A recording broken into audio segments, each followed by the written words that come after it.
I'm glad you're here. This is the headquarters of the Nightingales, cut into the mountainside by the first of our kind. We've come to seek the edge we need to defeat Mercer Frey. If you'll follow me, I'll try to explain on the way. This way, please.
I think we can trust Carlia.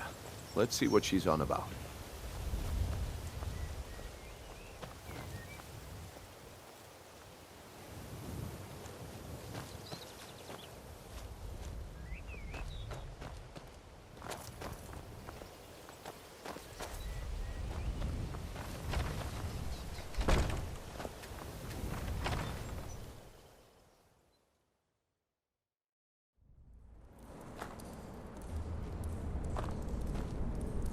So this is Nightingale Hall. I heard about this place when I joined the guild, but I never believed it existed. The assumption that the Nightingales were just a myth was seeded within the guild on purpose. It helped divert attention from our true nature. What's wrong, Brynjolf? I can almost hear your brow furrowing. I'm trying to understand why I'm here, lass. I'm no priest, and I'm certainly not religious. Why pick me? This isn't about religion, Brynjolf. It's business.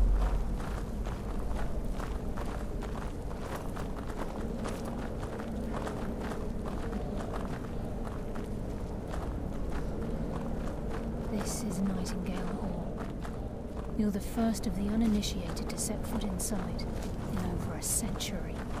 Now, if you'll both proceed to the armory to don your Nightingale armor, we can begin the oath. This is enough to make your head spin, eh?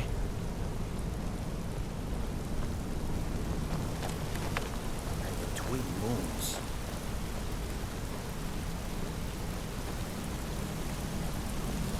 I think we should trust the lass and take the deal. You appear hesitant to don your Nightingale armor. What's troubling you? Time's wasting, and Mercer's still out there. Let's get this show on the road.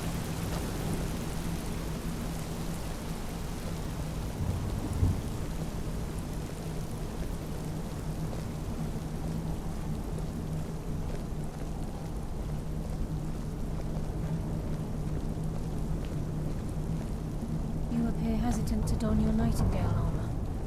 What's troubling you? This is enough to make your head spin, eh?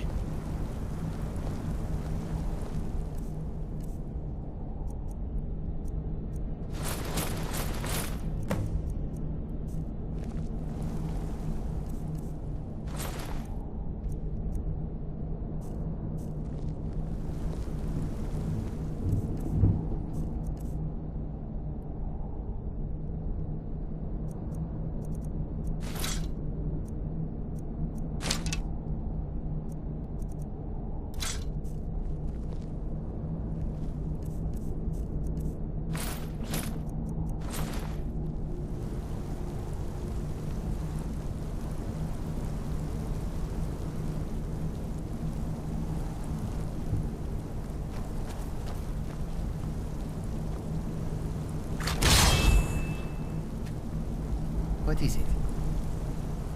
It will be done. Is that a Khajiit got your back? I will shoulder some of your burden. Lead on, friend.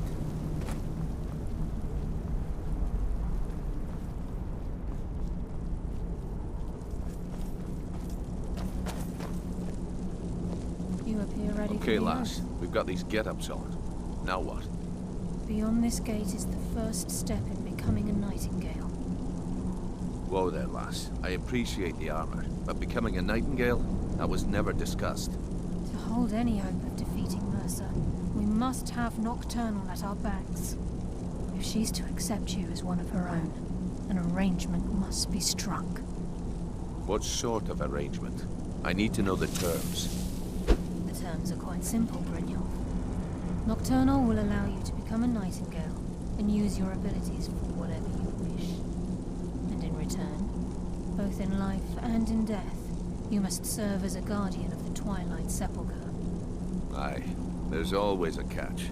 But at this point, I suppose there isn't much to lose. If it means the end of Mercer Frey, you can count me in. What about you? Are you ready to transact the oath with Nocturnal?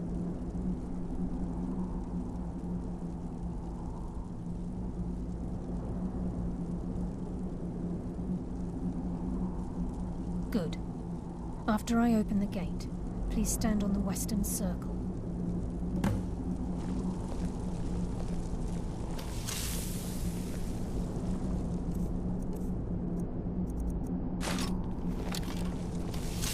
We'll speak when the oath is complete.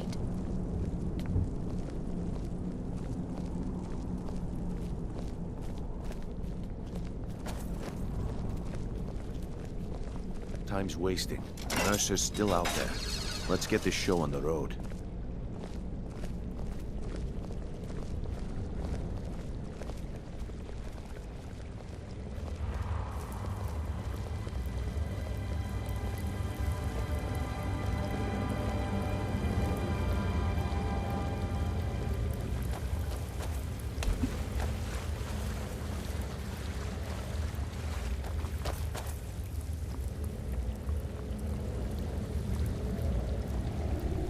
I call upon you, Lady Nocturnal, Queen of Murk and Empress of Shadow. Hear my voice. Ah, Carlia. I was wondering when I'd hear from you again. Lose something, did we? My lady, I've come before you to throw myself upon your mercy and to accept responsibility for my failure. You're already mine, Carlia. Your terms were struck long ago. What could you possibly offer me now? I have two others that wish to transact the oath, to serve you both in life and in death. You surprise me, Carlia. This offer is definitely weighted in my favor. My appetite for Mercer's demise exceeds my craving for wealth, Your Grace. Revenge. How interesting. Very well. The conditions are acceptable. You may proceed. Lady Nocturnal, we accept your terms. We dedicate ourselves to you as both your avengers and your sentinels. We will honor our agreement in this life and the next until your conditions have been met. Very well. I name your initiates Nightingale, and I restore your status to the same, Carlisle. And in the future, I'd suggest you refrain from disappointing me again.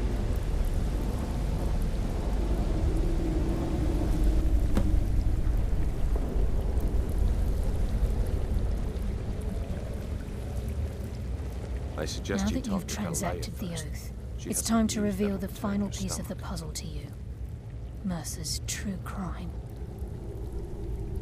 Mercer was able to unlock the Guild's vault without 2 keys because of what he stole from the Twilight Sepulchre, the skeleton key. By doing this, he's compromised our ties to Nocturnal and, in essence, caused our luck to run dry.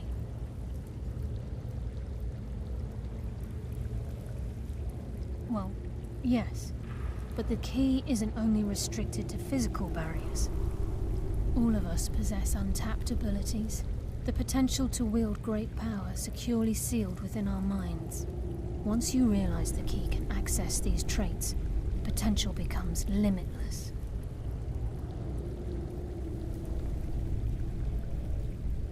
Although it would benefit the Guild more than you can imagine, in the end it would do more harm than good. If the key isn't returned to its lock in the Twilight Sepulchre, things will never be the same for the Guild.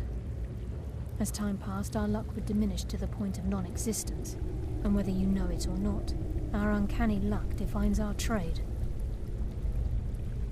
Very true. In our line of work, it's quite rare we set out to return a stolen item to its rightful owner. Before we depart, Brynjolf has some business to discuss. I suggest you listen to him. Listen, lad. There's one last piece of business we need to settle before we go after Mercer. Listen, lad. There's one last piece of business we need to settle before we go after Mercer. The leadership of the Guild. Carlia and I had a long discussion before you arrived here. Thanks to your efforts, Mercer's treachery has been exposed. After we deal with him, all that remains is restoring the Guild to its full strength. As a result, we both feel that you have the potential of replacing Mercer as leader of the Thieves' Guild. I've been at this game a long time, my friend. A long time. I've stolen trinkets from nobles and framed priests for murder. I'm good at what I do, maybe even one of the best, but it's all I know. I've never been one to lead, never desired it, never cared for it, don't want it. Well, we have a bit of an errand to run before your coronation, so don't get sentimental on me now. Then it's decided. When this is all over and Delvin's contacts assure me that we've regained our footing in Skyrim, we'll handle the details. Until then, we have quite the task ahead. I've been poring over the plans you brought us, and I'm convinced the eyes of the Falmer are in the Dwarven ruins at Erkenthand. Carlia and I will meet you there. Prepare yourself, lad. This will be a fight to remember. If you would have asked me that yesterday, I'd have said no. But now I think our chances have improved. Look, call me crazy if you like, but I trust Carlia. I don't think she'd lead us down a suicidal path. Besides, I'd rather die with some of Mercer's blood on my blade than spend the rest of my life regretting that I ran the other way.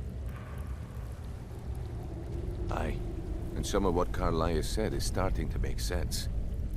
Mercer may have damaged our reputation and raided our coffers, but this goes well beyond even his twisted form of larceny. Old Delvin kept calling it a curse, and we all laughed at him. Looks like the joke's on us.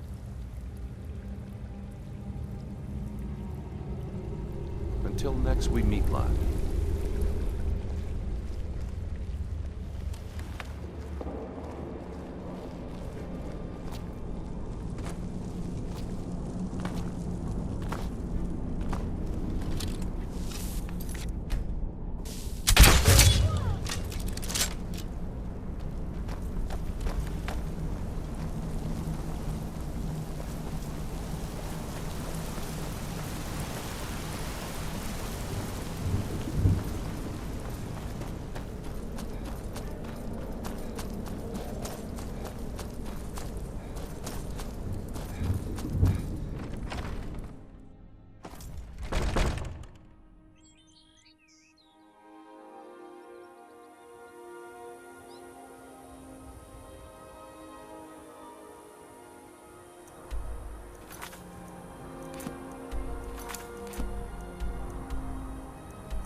It's all clear now.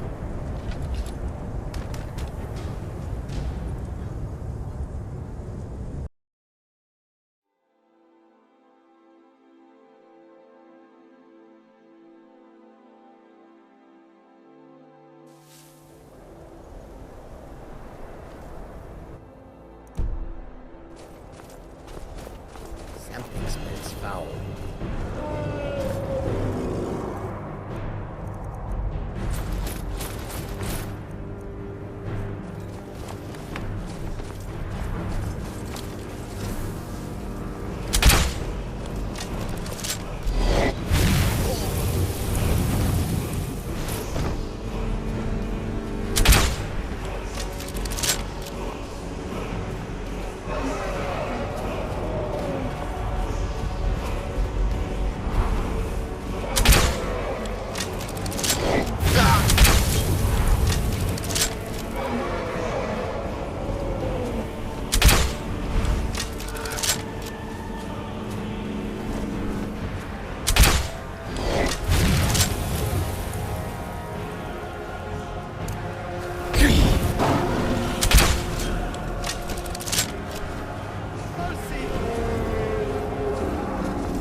Foul.